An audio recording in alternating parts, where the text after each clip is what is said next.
Leaks for Geeks.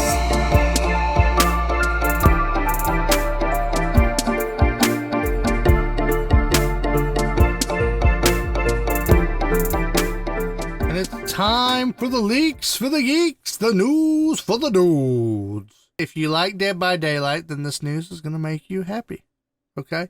So Dead by Daylight has hit an all-new milestone on the PC realm, on their PC platform. The new record that they have has come out as 105,093 players simultaneously online to get involved in the 4v1 horror games 5th anniversary celebration.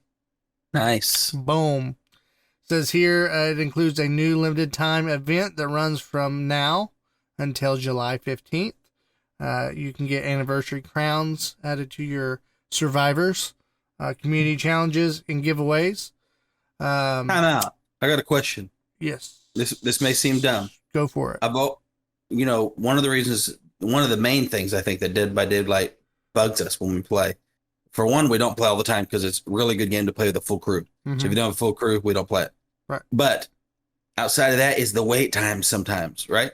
Right. And so is the wait time slow because there's not enough players, or is the wait time slow because they don't have the right infrastructure to players that they do have? You see, because both can happen. I think it's been more of, when I've talked to other people, it's been like maybe the ranking system. So like if you come in late on a season, all them other players have ranked up.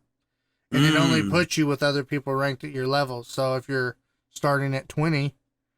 So actually on a big event like this anniversary thing, it probably was fine because there's probably a lot of new people who hadn't played in a while jumping in and playing. Oh, okay. Yeah. Gotcha. Yeah. And it's crossplay now, so. Oh, yeah, it's true. I don't know. I don't know how all that works, but. We got to jump back on. We do. That also says that you're going to get enough iridescent shards for everyone to purchase an entire original character. So, ooh. Yeah. So if you gain enough of that, you can buy you somebody. And I think that probably includes either a killer or a survivor. Very nice. They did slash the price over on Steam. So you can buy the game between now and July 14th and you'll save 40% off the usual purchase. And they also have some sales going for the different little expansion DLCs like Silent Hill, Stranger Things. Does it say what the price is? This article does not, but we can pull up. I'll pull it up real quick. You can keep going. Okay. So yeah, that's pretty much it on that front. This article over here on Games Radar also goes into some of the Resident Evil stuff, but I mean, we've covered it enough on here. I don't think I need to go into that into great detail. We do want to get on there and try out the new Resident Evil DLC in the game because we've tried before and failed. Dead by Daylight is usually $19.99. It's $11.99 right now. Nice. Okay. So the 40% cut made it sound a little bit better than it actually was. Well, it's actually even higher percent if you're buying the Dead by Daylight Silent Hill edition. It's a 46% discount. That one's 50. That one's 54. You get it for 29. And then same thing if you're buying the Dead by Daylight Stranger Things edition. It's 34 and you're getting it for 18. It's a 46% discount also. Okay. So. Yeah, not a bad deal. Good game. It's worth $10 easy. Oh, if you've never played Dead by Daylight and you've got an extra $10 that you were going to buy a burger with, get Dead by Daylight. Especially if you got some friends to play with, it's a fun game. Especially if you like horror as well. Like you just can't. It's definitely a scary little game. So we're gonna check out the trailer. I'll let you guys pull up the video real quick.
All right, I gotta say something. Go for it. Might strike you guys wrong, but if you've never played Dead by Daylight, and you're watching this show, and you're a fan of the Delirious Dads, but you came in maybe after we played Dead by Daylight, you might look at the game and go, it looks kind of meh, right? And that, like, even that preview right there, Yeah. that was a hype. That was a hype preview. If you know the game, If you've played it.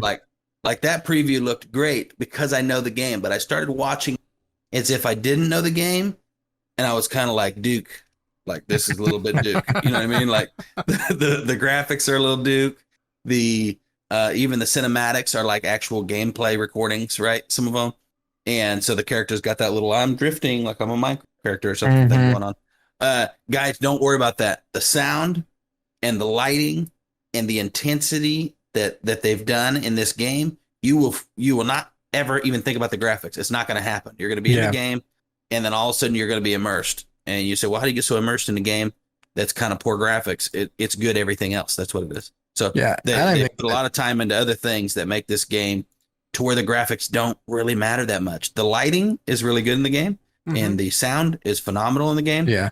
Well, and, you haven't played since the updates either, right? Yeah, I don't think that trailer really did the graphics justice anyways. No, the graphics aren't trash. That's not what I mean. But if you were to say, okay, this is a horror game and we're looking at the new Resident, come on. Yeah. You know what I mean? But they're not the PS2 same at all. graphics. They're so much different. Yeah. PS2 graphics. Exactly. Ryan has a bar, and if you're new to the podcast, you're gonna figure it out. It's kind of high standard, when it comes to graphics. But it matters on the game. See, but that happens to us sometimes. You look at a game and you go, really?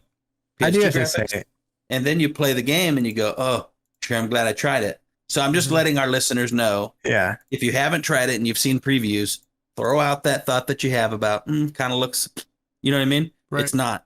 It's a good game, and it's got a lot of other really good qualities to it. I mean, if you've ever played Phasmophobia, you go back to PlayStation 1 graphics on that if you want to. You know what I mean? Well, maybe for the human models, but the environment looks good. The environment's I know we always go into this. Anywho. What was I gonna say? It's just some games that I feel like have been out, like Grand Theft Auto. When you say Grand Theft Auto 5 has been out for what? It has been 12 years. Mm-hmm. Yeah, it blows my mind. Like it's been 12 years. Mm-hmm. And then when I saw that this is 5 years old, I thought it's only 5 years old. You know what I'm saying? Like I feel like it's been around longer than 5 years, but that's just me. Mm-hmm. Yeah. Way part of that is the style to some games though. When you see a certain game style, your mind automatically goes, "Oh, that's from this era or generation," or you know what I mean. But it's not necessarily true. We see new games come out that are, that's like so like the Sims franchise. Mm-hmm. Once they went 3D, it only improved a certain amount. Like it still, to me, still looks comparable to the old Sims 2 back in 2006. Yes, I get what you're saying. You know what I'm saying? It was like maybe some tweaks here and there.